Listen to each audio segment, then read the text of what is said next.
dawn of the digital age, billions of ideas and dreams are battling it out. My quest is to find the exceptional one, that one in a billion. The one who conquers all the challenges, with all but one idea. To be that one in a billion. To be a unicorn. Our adventure, our quest begins. This is Unicorn, chasing the startup dream.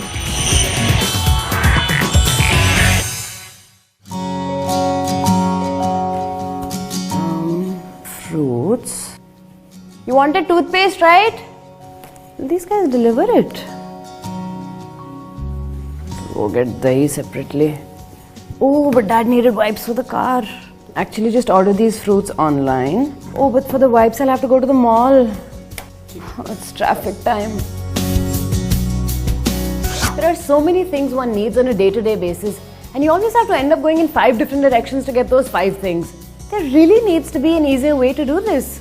I wish there was like a genie or something to make my life easier. Like that. Hi. Madam, your order. Thank you. Wipes done. Toothpaste done. Dahi done. Face wash done. And fruits done. Thank you. Okay. Well, on Unicorn, we always have a solution. You've seen it. The goal of every startup is to become your genie in a lamp and make sure all your dreams and wishes come true with a simple tap or swipe. And those who manage to become the perfect genies are on track to becoming the next telltale unicorns. The exalted status of a unicorn. Now that's the dream for every startup. And why shouldn't it be? There are only about 8 unicorns in India currently valued at over $1 billion each. And today we've got hold of one such startup that has transformed from a starry-eyed dream into a bulletproof business. This is Grofers, a hyperlocal grocery delivery startup which has witnessed its valuation grow over 10-fold in barely a year. Now this is a success story worth telling. But then again, as Grofers continues to grow at breakneck speed in this overcrowded grocery delivery market in India, here's what I want to know. Will Grofers be able to beat fierce competition from Big Basket and emerge as a leader in the hyperlocal space? Is the hyperlocal grocery space becoming too overcrowded? What lies ahead for Grofers? What makes Grofers a strong contender to be the next unicorn from India? Because what we realized is that we needed consumers to try a new way once. And if they try it and they like it, they will probably never go back to the old way of doing things.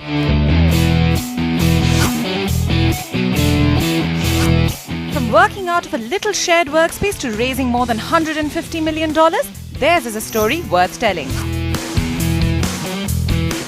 This is Grofers, a startup aiming to leave an indelible mark in India's startup scene. Meet founder Albinder Dheensa, a graduate from IIT Delhi who enjoyed a successful stint at Zomato for realizing the potential of India's now overcrowded grocery segment. And Grofers co-founder Saurabh Kumar may appear shy and soft-spoken, but his entrepreneurial spirit is bold and is taking Grofers to new heights. Together, they are trying to make gold of India's blooming startup ecosystem and forging their identity in the very hot, very crowded grocery segment. But they aren't the only ones out to conquer the grocery space. So how are they beating the competition? So I think you have to provide great experiences to the consumer in order to sort of beat out competition, right?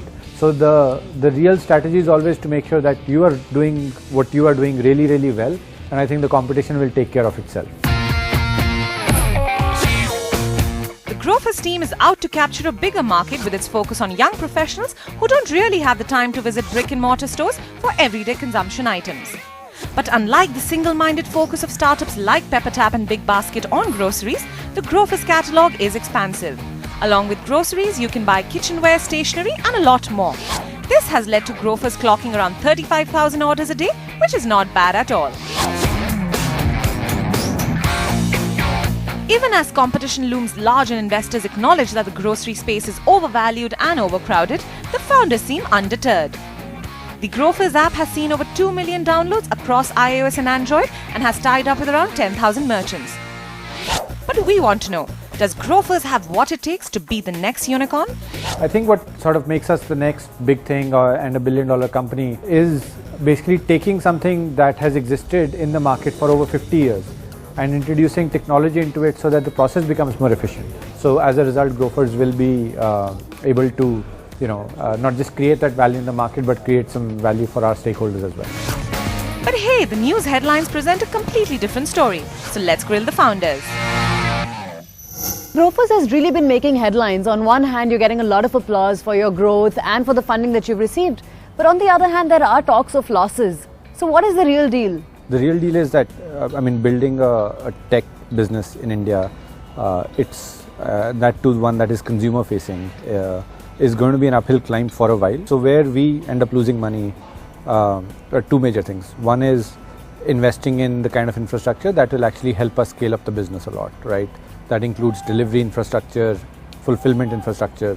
And the second thing, where we lose money is basically sort of holding the fort till that infrastructure gets built. The good thing is that, if you can actually start with a consumer proposition where for a fact that the consumers are willing to use the service and they, are willing to actually buy from you, it makes the sort of process of,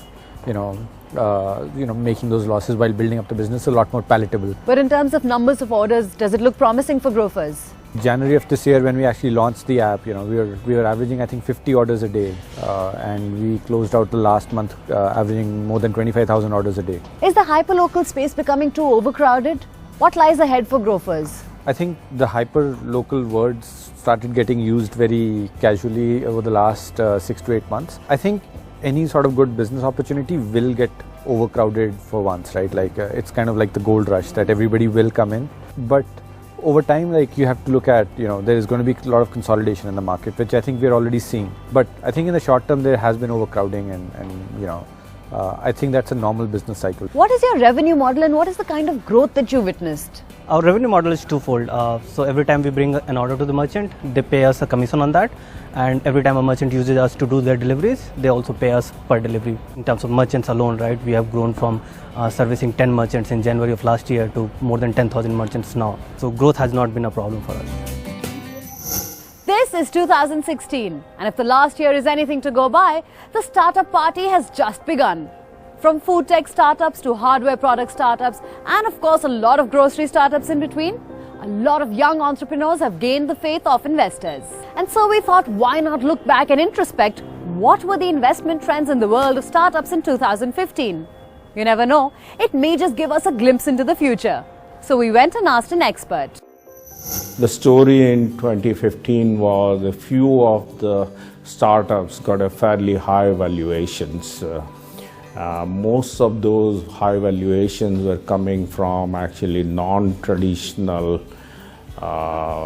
private equity or a growth venture capital kind of companies. The other trend in 2015 that has picked up a lot of steam is an angel investments. It's been a really surprising story as to how many people and how many different platforms have emerged in the last year or so that allows one to actually take tens of lakhs of rupees per person and invest in some startup or other.